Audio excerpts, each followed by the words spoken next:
My name is Margaret Collins, and the day I walked into my neighborhood bank to withdraw just $400, two FBI agents walked through the front doors before I could sign the withdrawal slip.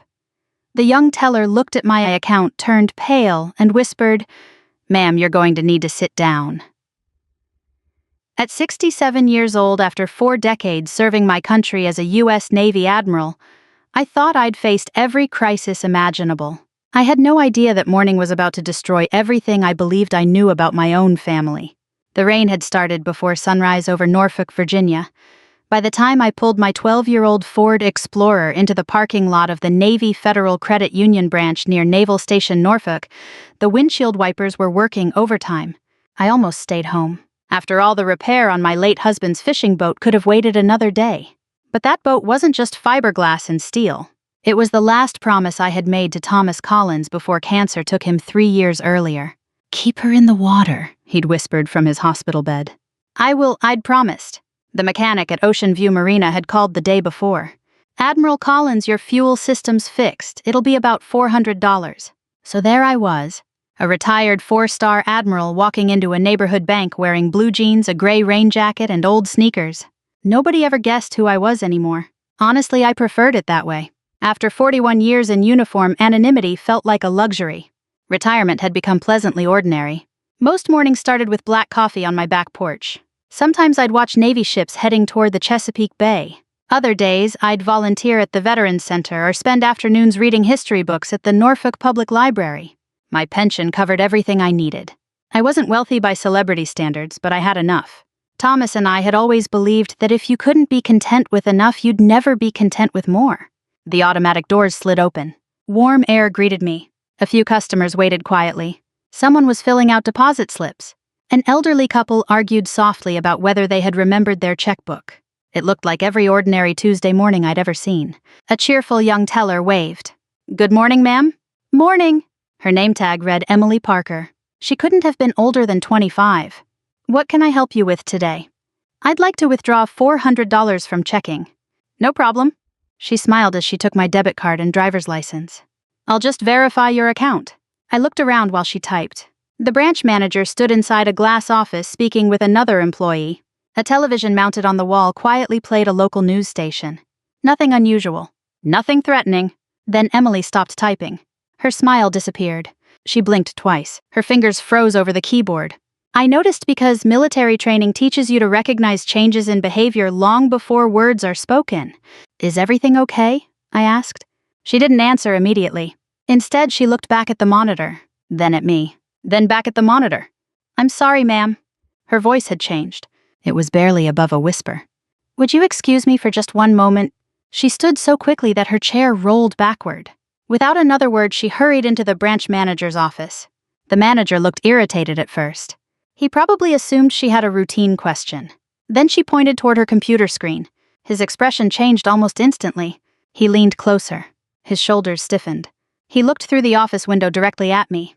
I gave him a polite smile. He didn't smile back. Instead, he walked briskly to my teller station carrying a tablet. "Mrs. Collins?" "Yes." "I'm David Ramirez, the branch manager." "Nice to meet you." He wasn't listening. His eyes never left the screen. He tapped something. Looked again. Tapped once more. Then he inhaled deeply. "Ma'am?" He lowered his voice. "I think we'd better continue this conversation in my office." I laughed softly. "What happened? Did someone accidentally deposit Bill Gates's paycheck into my account?" He didn't laugh. That frightened me more than anything. Inside his office, he quietly closed the door. Not halfway. Completely. Then he pulled the blinds. Every instinct I had developed during decades of military service came alive. Something was wrong. Very wrong. He folded his hands together. "Mrs. Collins." "I'm retired Admiral Collins." He nodded respectfully. "My apologies, Admiral." He hesitated. Then came the sentence I will never forget. "Ma'am, you're going to need to sit down." "I already am. He paused again. "I'm afraid there's been an extremely serious issue involving your accounts." My first thought was identity theft. Credit card fraud. Maybe someone had emptied my savings. "How much was stolen?" He stared at me. "Admiral, according to federal banking alerts." He swallowed hard. "Your accounts appear connected to financial transactions totaling over $43 million. I blinked. "I'm sorry." $43 million. I actually laughed. I receive a Navy pension. I know. I live in the same house I've owned for 28 years. I understand.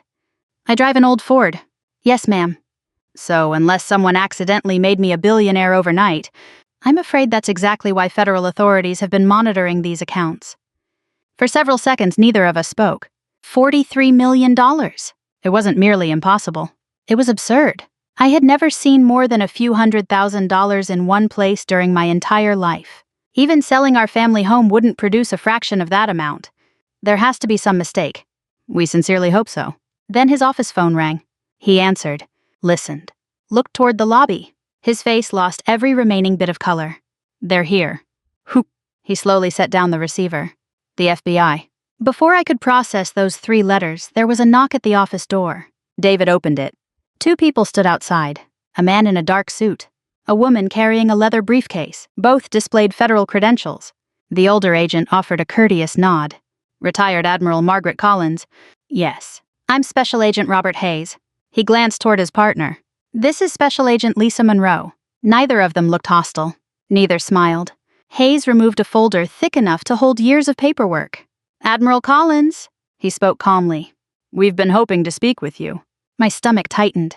I don't understand. We believe you may be the victim of one of the largest financial fraud schemes involving retired military officers we've investigated in years. Everything inside me froze. Then came the question that changed my life forever. Admiral, he opened the folder. Can you tell us where $43 million came from? Special Agent Hayes let the silence linger. It wasn't the kind of silence designed to intimidate me. It felt more like the silence a doctor leaves between reading test results and delivering difficult news. I looked from him to Agent Monroe, then back to the thick folder resting on the polished conference table inside the bank manager's office. I have no idea where $43 million came from, I finally said. If that's really connected to my name, then somebody has made a terrible mistake.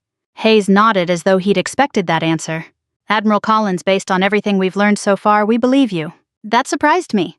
In my experience, I replied, the FBI doesn't usually begin interviews by saying they believe the suspect. His expression softened. That's because we don't believe you're the suspect.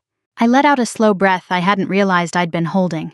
But, he continued, we do believe someone has been using your identity for a very long time. Agent Monroe opened the folder and carefully spread several documents across the table. The first sheet contained copies of bank signatures. The second listed half a dozen corporate accounts. The third displayed transfers that stretched back nearly 10 years. Every page carried my name. Margaret Ann Collins. The spelling was perfect. The social security number was mine.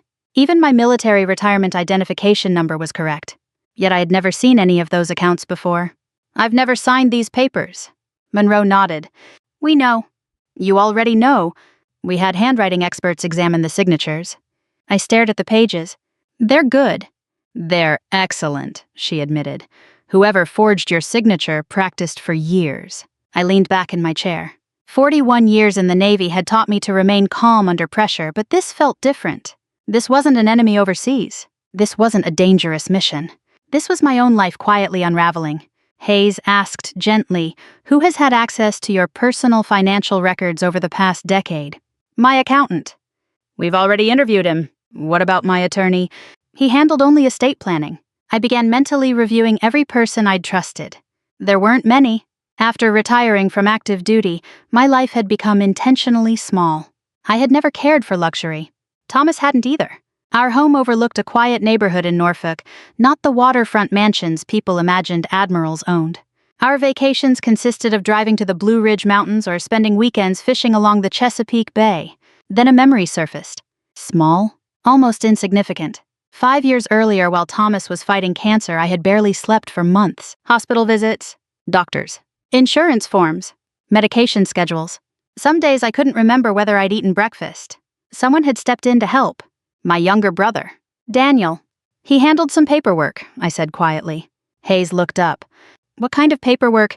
Mostly bills, insurance forms, banking correspondence. For how long? About 8 months. Monroe made a note.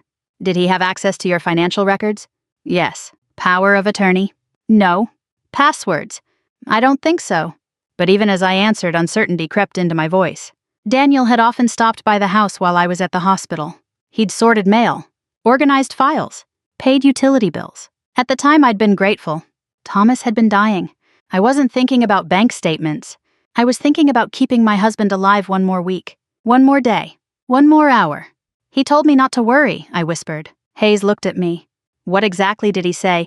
I closed my eyes, hearing Daniel's voice as clearly as if he were standing beside me. Maggie, you've spent your whole life taking care of everybody else. Let me handle the paperwork. You stay with Tom. I'd hugged him. I'd actually thanked him. After all, he was my little brother. There had never been much money in our family growing up outside Richmond, Virginia. Dad worked at the shipyard. Mom taught second grade. Daniel had always struggled to keep steady jobs, but I never judged him for it. Not everyone wanted military life. Not everyone found purpose wearing a uniform. Still, something had always bothered me after retirement. Daniel's lifestyle gradually changed. He bought a luxury pickup truck, then a vacation condo near Myrtle Beach, a fishing boat larger than anything Thomas and I could have afforded. When I asked how business was going, he'd grin. Real estate's been good. I believed him. Why wouldn't I? Families trust one another, or at least they're supposed to. Agent Monroe slid another photograph across the table. It showed Daniel leaving an office building in Arlington, Virginia. This picture was taken 3 years ago. What building is that? A consulting firm connected to 3 defense contractors currently under federal investigation. I frowned. Daniel never worked in defense. Officially, no, Hayes continued. We believe someone recruited him because he had access to someone they considered untouchable. I felt cold despite the heated office. Me. He nodded once. You. The realization landed harder than any blow I'd taken during military service. Not because of the money. Not because of the fraud. Because for the first time in my life, I considered the possibility that my own brother might have used my trust as a weapon. Hayes broke the silence. We'd like your permission to review additional financial records. You already have it. We'll also need access to your home office. Today, if possible. I didn't hesitate. You'll find everything exactly where it's always been. Thank you. The interview lasted another 2 hours. They asked about old addresses, military assignments, storage boxes, retirement paperwork, names of former financial advisors.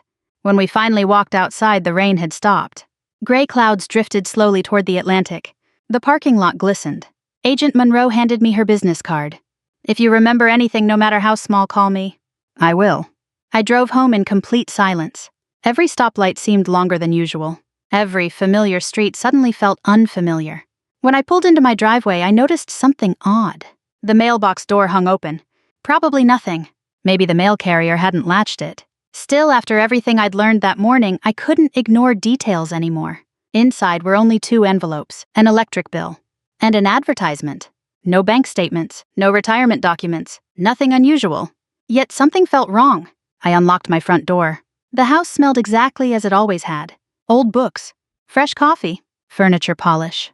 Thomas's framed navy photograph still rested above the fireplace. I smiled sadly. You always told me to trust my instincts. Then I walked into my home office. Every file cabinet stood closed. Every drawer appeared neat, until I noticed one folder sitting slightly crooked. I never left folders crooked. Inside should have been years of tax returns. Instead, several files were missing. Not scattered. Not stolen in a hurry. Removed carefully. Whoever had taken them knew exactly what they were looking for. At that exact moment, my cell phone rang. It was Agent Hayes. His voice sounded more urgent than before. Admiral Collins, we need you to leave your house immediately. What happened? We've just learned your brother Daniel withdrew nearly $80,000 in cash this afternoon. I gripped the phone tighter.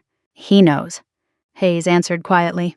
Yes, and we believe he's destroying evidence. I stood in my living room with Agent Hayes still on the phone, staring at the half-empty file folder lying open on my desk. For years, I had believed my home was the safest place in the world. Thomas and I had built our retirement here one careful decision at a time. We planted the maple tree in the front yard the year I was promoted to Vice Admiral. We refinished the hardwood floors together during one Christmas leave. Every room carried memories of a marriage built on trust. Now I wasn't even sure when someone had last walked through my office looking for documents. Admiral Hayes said firmly, "Don't touch anything else." I wasn't planning to. 2 agents are already on the way. I looked out the front window. The neighborhood seemed perfectly ordinary. Mrs. Patterson across the street was walking her golden retriever. A delivery truck stopped 3 houses down. Children rode bicycles despite the damp pavement. Life outside continued as though nothing extraordinary had happened. Inside my house, everything had changed. Less than 15 minutes later, 2 unmarked SUVs rolled quietly into my driveway. Special Agent Monroe stepped out first. She was followed by 3 members of a forensic evidence team carrying black cases. No flashing lights, no dramatic entrance, just calm professionalism. "I appreciate your cooperation," Monroe said as she slipped on a pair of blue gloves. "I've spent enough years working with investigators to know how this goes." She smiled faintly. "That actually makes our job easier." The forensic team photographed every room before touching anything. They dusted desk drawers, scanned computers, collected fingerprints from filing cabinets. One technician carefully examined the lock on my home office window. "There are scratches here," he said. Monroe leaned closer. "Old or recent?" "Recent." I frowned. "I almost never open that window." He nodded. "I don't think someone entered through it." "Then why the scratches?" "It looks like someone checked to make sure it was locked." That answer unsettled me even more. Whoever had been here wasn't acting randomly. They knew the house. They knew where I kept records. Most importantly, they knew what they wanted. An hour later, Monroe approached, carrying a small stack of papers. "These were hidden behind your filing cabinet." I stared. "I've never seen those." The pages contained copies of wire transfers, offshore banking records, corporate registrations. Every one of them carried my forged signature. The date stretched back almost 9 years. "I don't understand." Monroe looked directly at me. "We think someone hid these here intentionally." "Why?" "In case investigators ever searched your home." "You mean they wanted the evidence found?" "Exactly." The realization was chilling.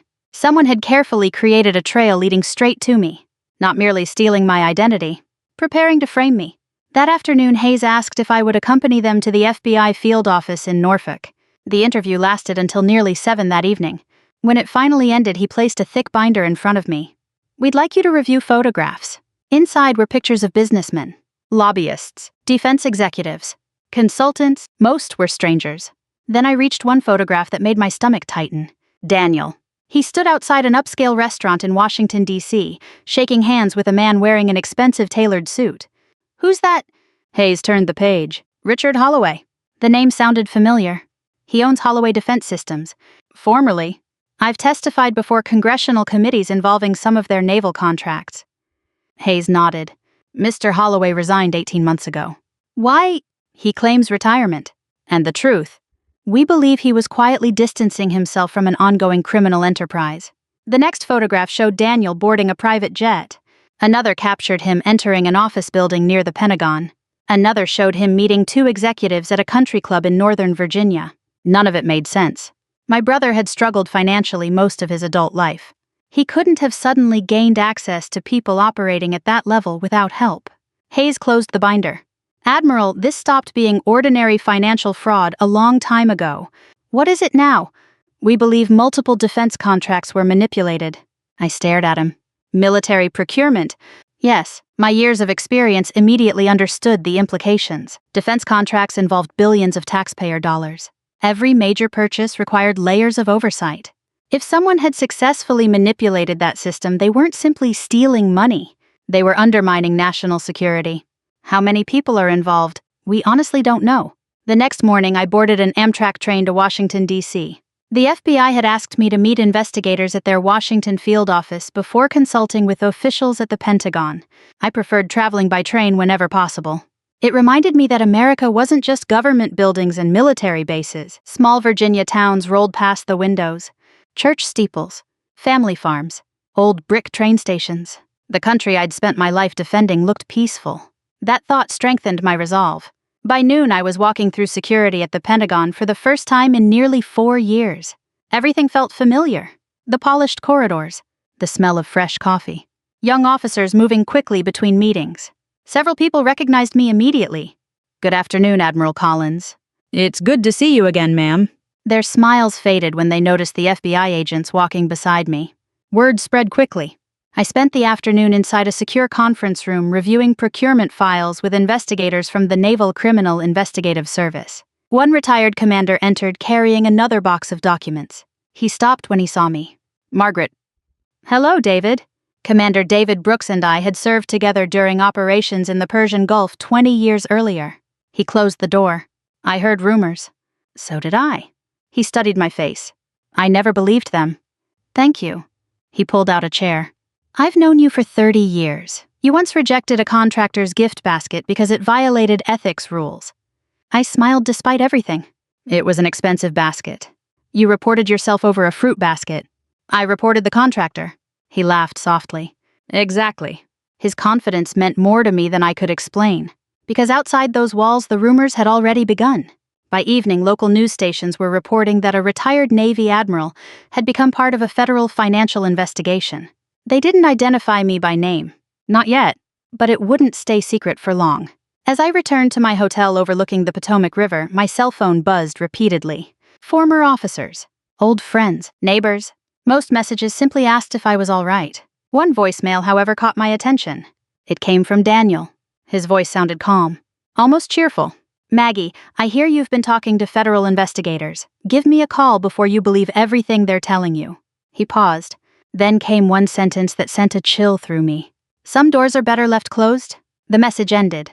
I played it again. Then once more. There was no panic in his voice. No confusion. No denial. Only quiet confidence. As though he already knew exactly how much the FBI had discovered. And somehow he wasn't afraid. That frightened me more than anything I'd learned so far. Because if my brother could sound that calm while federal investigators closed in around him, then he wasn't acting alone. Daniel's voicemail echoed in my mind long after I deleted it. Some doors are better left closed. For most of my military career, I had heard threats dressed up as advice. Hostile governments issued them. Smugglers whispered them. Corrupt officials hinted at them. The difference this time was that the voice belonged to my little brother. That hurt far more than I wanted to admit. The following morning, I met Agent Hayes and Agent Monroe at the federal courthouse in Alexandria, Virginia. The Department of Justice had assembled a joint task force that included FBI financial crime investigators, Naval Criminal Investigative Service agents, forensic accountants, and federal prosecutors. The conference room overlooked the Potomac River. Stacks of evidence filled nearly every table. Large monitors displayed complicated flowcharts connecting corporations, offshore accounts, defense contracts, and dozens of individuals. I had spent years planning naval operations involving aircraft carriers. Oddly enough, this investigation looked remarkably similar. Only instead of ships, the charts tracked money. Instead of enemy vessels, they followed shell companies. And somewhere near the center of the web sat my name.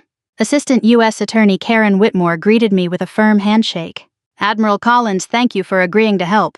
I don't see it as helping. She raised an eyebrow. I see it as finishing a mission. That earned a small smile. We're hoping you'll recognize patterns our investigators might miss. For the next several hours, I reviewed procurement files from years I remembered well. As an admiral, I had signed off on broad operational recommendations, but I had never selected private contractors myself. Strict ethics rules existed for exactly that reason. Still, I recognized project names, ship modernization programs, communications upgrades, radar procurement, maintenance contracts for destroyers stationed in Norfolk and San Diego. One company appeared repeatedly, Holloway Defense Systems. Every few months, another contract, another consulting agreement, another subcontractor. Each transaction looked perfectly legitimate, until investigators layered the financial records beside them. Money left defense contractors, passed through consulting firms, moved into shell corporations, eventually landed inside accounts opened under stolen military identities, including mine. One forensic accountant pointed toward the screen. The laundering process took months each cycle. I studied the arrows. They weren't stealing all at once. No, they spread it out intentionally. He nodded. Exactly. They knew large transfers attract attention. Smaller transfers don't. I looked around the room. Whoever designed this understood federal banking regulations. Hayes added quietly, and military contracting. That narrowed the field considerably. Corruption rarely succeeded without insider knowledge. After lunch, prosecutors asked whether I would testify before a federal grand jury if charges were filed. Of course. You understand your own brother may be among those indicted. I didn't answer immediately. Instead, I looked through the conference room window toward Arlington National Cemetery in the distance. Thousands of white headstones stretched across the hillside. Men and women who had sacrificed everything. None of them had sworn an oath to protect family members who committed crimes. We swore to defend the Constitution. Sometimes that distinction mattered. Yes, I finally answered. I understand. That afternoon, I returned briefly to Norfolk to gather additional documents from my home. The FBI had finished processing the property and yellow evidence markers were gone.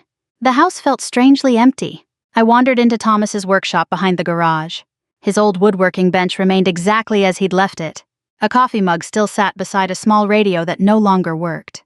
I smiled despite everything. Thomas had possessed an extraordinary ability to simplify complicated situations. Whenever I became overwhelmed during my career, he'd ask one question.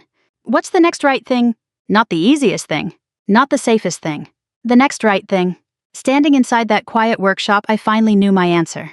I wasn't seeking revenge through anger.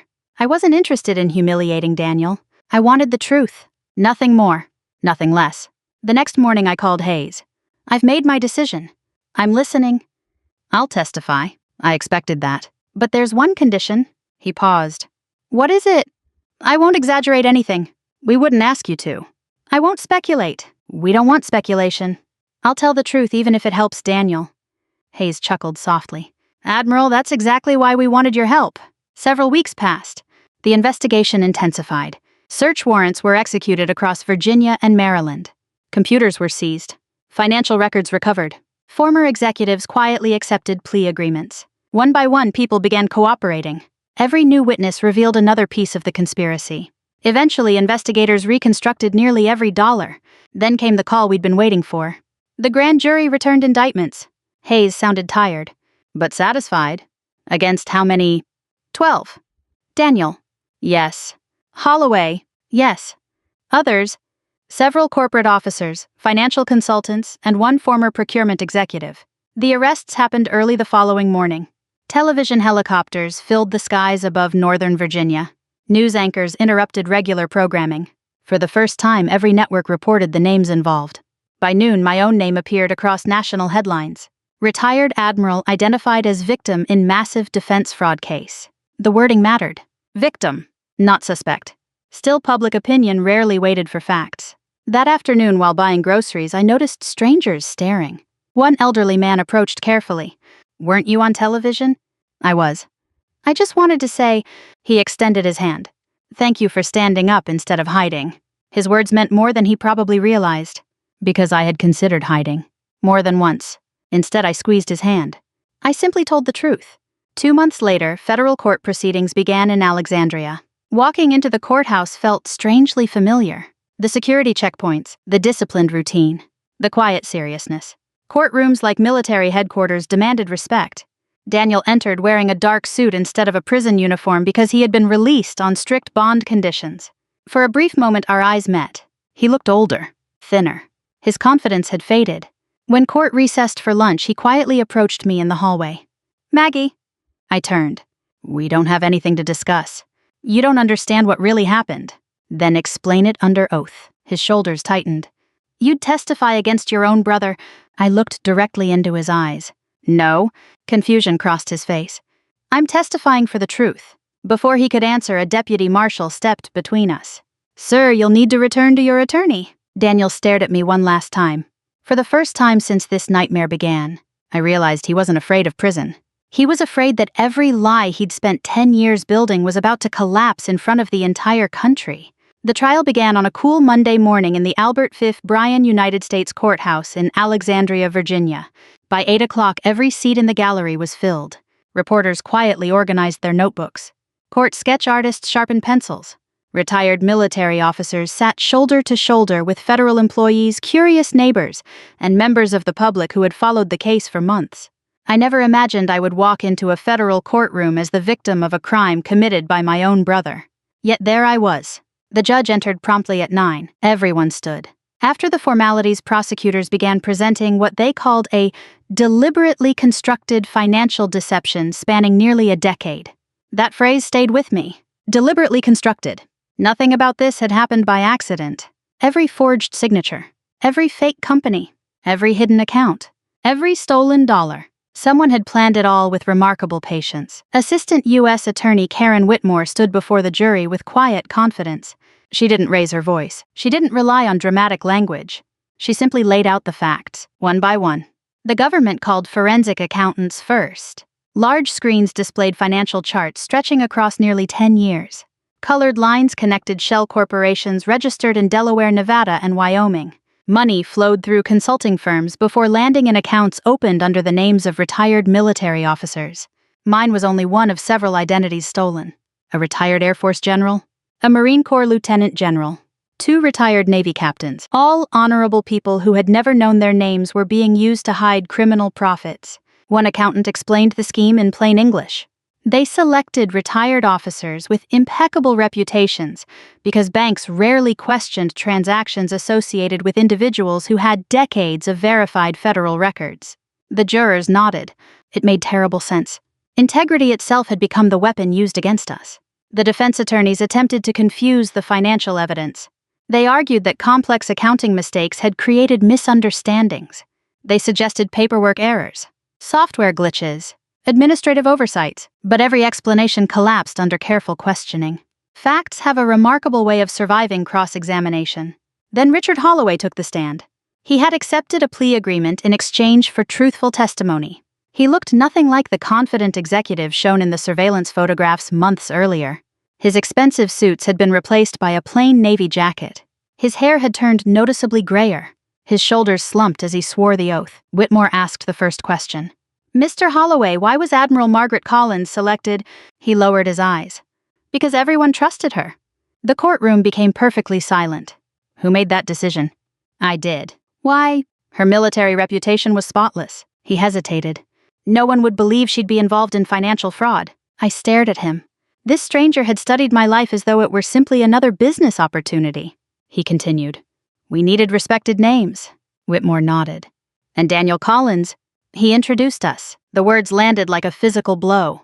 Even though I'd suspected the truth for weeks, hearing it spoken aloud under oath hurt more than I expected. "What role did Daniel Collins play?" "He provided access to personal records." "Knowingly?" "Yes." "Did he understand the purpose?" "Completely." The defense objected repeatedly. The judge overruled most objections. Evidence supported every answer. The following day it was Daniel's turn. He looked exhausted as he entered the witness stand. Gone was the quiet confidence I'd heard in his voicemail. Instead, I saw an aging man cornered by his own decisions. His attorney encouraged him to portray himself as a minor participant, someone manipulated by wealthy businessmen, someone who simply followed instructions. For nearly an hour, that strategy seemed to work. Then Whitmore rose for cross-examination. She approached slowly. "Mr. Collins, do you recognize Government Exhibit 247? "Yes. It appears to be an email." "Did you write it?" He shifted uneasily. "I believe so." She displayed the message on the courtroom screen. The date was 6 years earlier.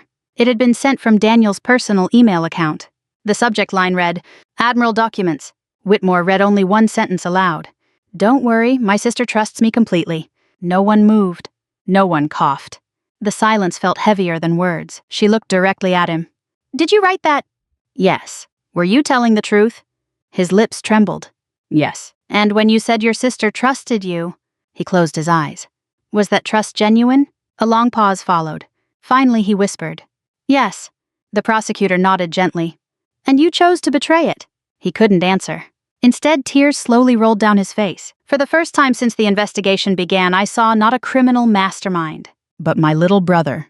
The same boy who had followed me around our parents' backyard pretending to salute. The teenager who cried when I left for the Naval Academy. The young man who stood proudly beside our parents at my first promotion ceremony. Somewhere along the way, jealousy had replaced love. Greed had replaced gratitude. The next witness surprised everyone. Commander David Brooks testified voluntarily. He wasn't there to discuss money. He spoke about character. "I served beside Admiral Collins for over 30 years. What was her professional reputation? Uncompromising honesty? Can you give the jury an example?" He smiled faintly. "She once reported a defense contractor for sending a holiday gift basket worth more than ethics regulations allowed." Several jurors smiled. "It was fruit," he continued. "Mostly pears." Soft laughter spread through the courtroom. "But she still reported it." The point landed. A woman who reported an oversized fruit basket was hardly likely to steal $43 million. More military witnesses followed. Former sailors, civilian employees, procurement specialists. None testified because they liked me. They testified because facts mattered. By the end of the second week, prosecutors rested their case. The defense presented only a handful of witnesses. None successfully explained the forged signatures. None explained the hidden bank accounts. None explained Daniel's emails. Closing arguments lasted one day. The jury deliberated for less than 7 hours. Late Friday afternoon, everyone returned to the courtroom. The foreperson stood. On conspiracy, guilty. Wire fraud, guilty. Money laundering, guilty. Identity theft, guilty. The clerk continued reading verdict after verdict. Every major defendant was convicted. Daniel never looked toward me. He simply stared at the defense table. After court adjourned, Judge Eleanor Matthews scheduled sentencing for 6 weeks later. As people slowly filed from the courtroom, Agent Hayes walked beside me. "It's over." I shook my head. "No, what do you mean?" I looked toward the hallway where federal marshals were escorting Daniel away. "The trial is over." I took a slow breath. "But healing this family, that hasn't even begun." 6 weeks passed more quickly than I expected. The media gradually shifted its attention to other stories.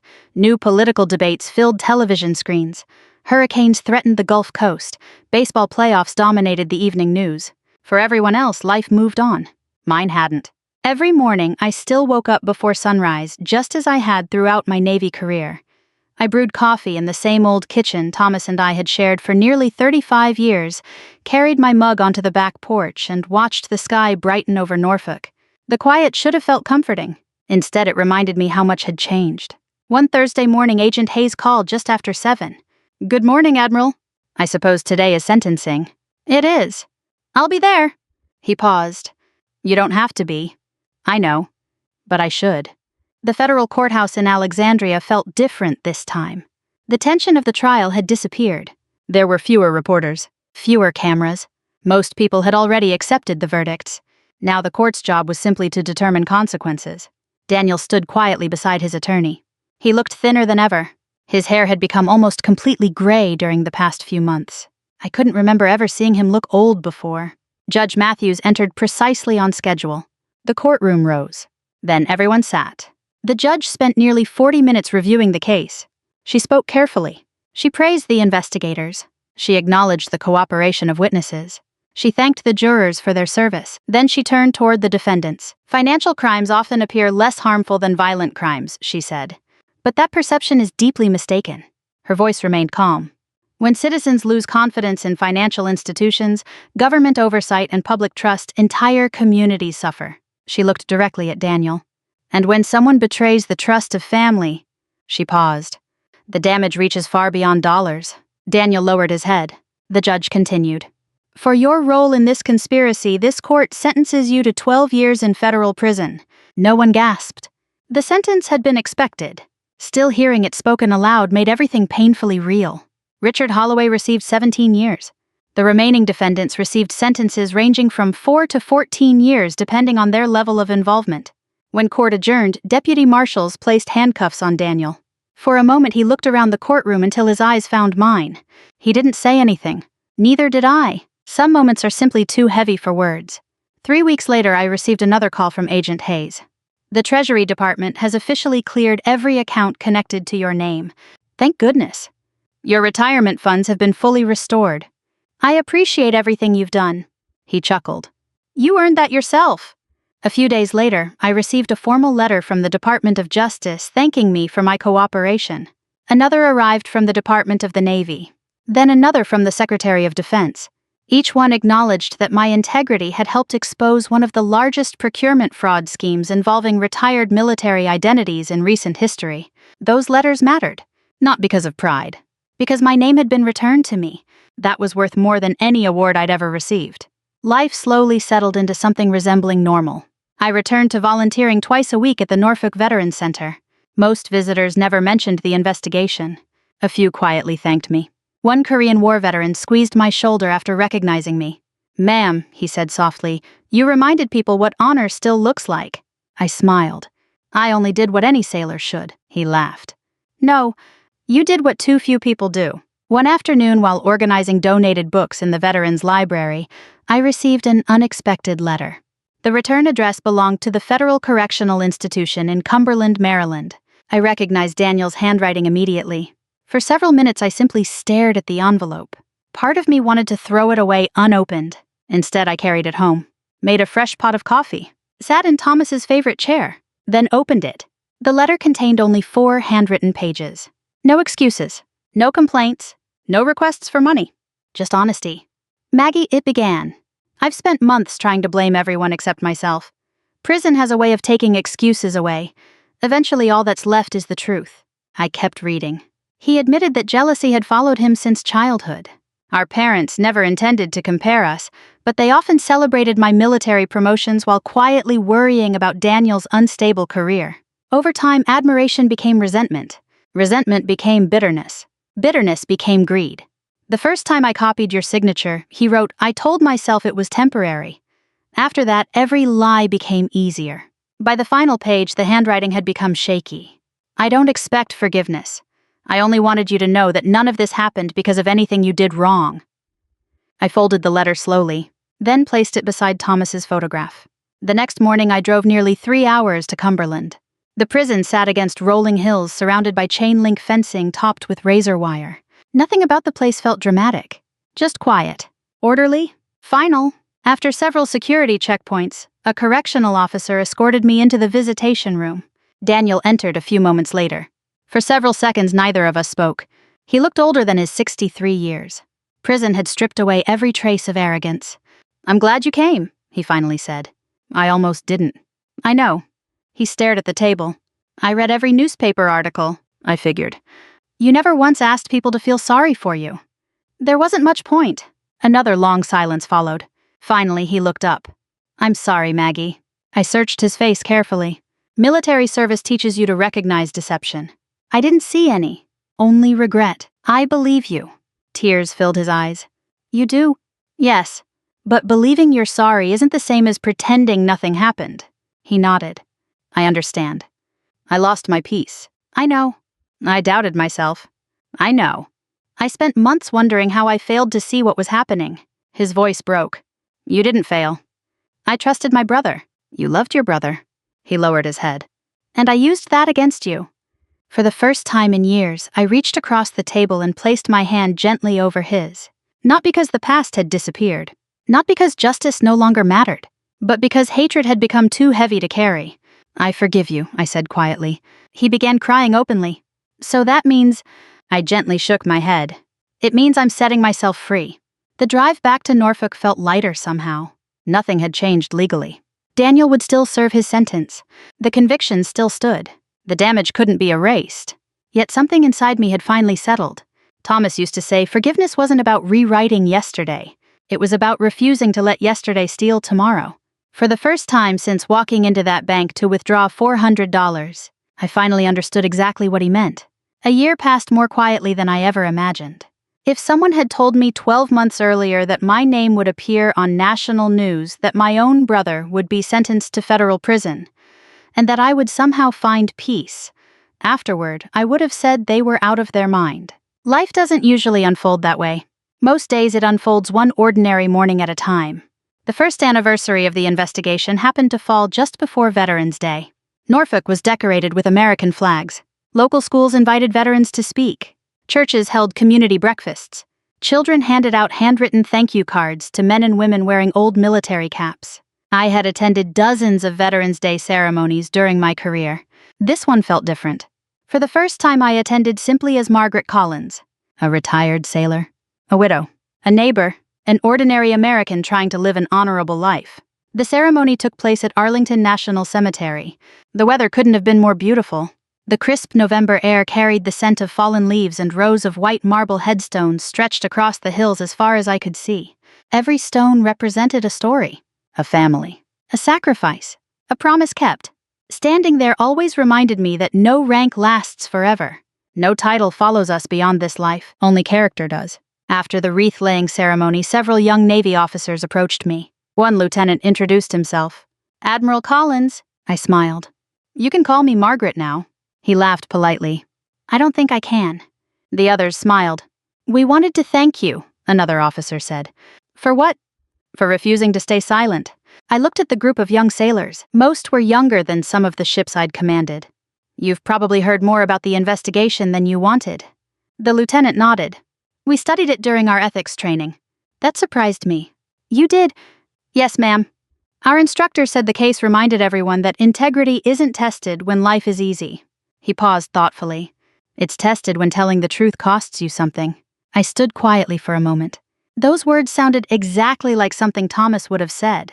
Before leaving Arlington, I walked alone to my husband's grave. The polished marble reflected the morning sunlight. I brushed a few fallen leaves away from the base of the headstone. "Morning, Tom." Old habits never disappear. I'd been talking to him ever since he passed away. I finally kept my promise. Not the promise about the fishing boat. The other one. The promise to remain the same woman he married decades earlier. The woman who believed honor mattered even when nobody was watching. I almost let bitterness win. A gentle breeze moved through the cemetery. "I think you'd be proud." I stood there for several minutes without speaking. Sometimes silence says everything. Back home in Norfolk, another project had quietly become part of my life. Thomas's old fishing boat. The mechanic had finished every repair months earlier.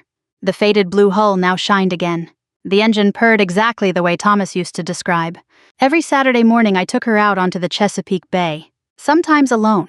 Sometimes with veterans from the local community center. Many of them hadn't been fishing in years. Watching them laugh like young sailors again became the best therapy any of us could have asked for. One afternoon, a Gold Star widow named Helen sat beside me as we drifted quietly across calm water. "You know," she said, "I almost didn't come today." "Why not?" "I've been angry ever since my husband died." I nodded. "I understand." "No," she smiled gently. "I don't think you do." "I might." She looked toward the horizon. I kept waiting for life to become fair again. I watched a pair of dolphins surface in the distance. "It rarely does." "So what changed for you?" I thought carefully before answering. "I stopped asking whether life was fair." "What did you ask instead?" "I asked myself what kind of person I wanted to become because of it." She sat quietly for a long time. Finally, she whispered. I needed to hear that. The scholarship fund grew beyond anything I expected. Instead of keeping every dollar the government recovered from the fraud investigation, I donated a substantial portion to create the Thomas and Margaret Collins Military Family Scholarship. The scholarship helped children and grandchildren of enlisted sailors attend community colleges and trade schools throughout Virginia.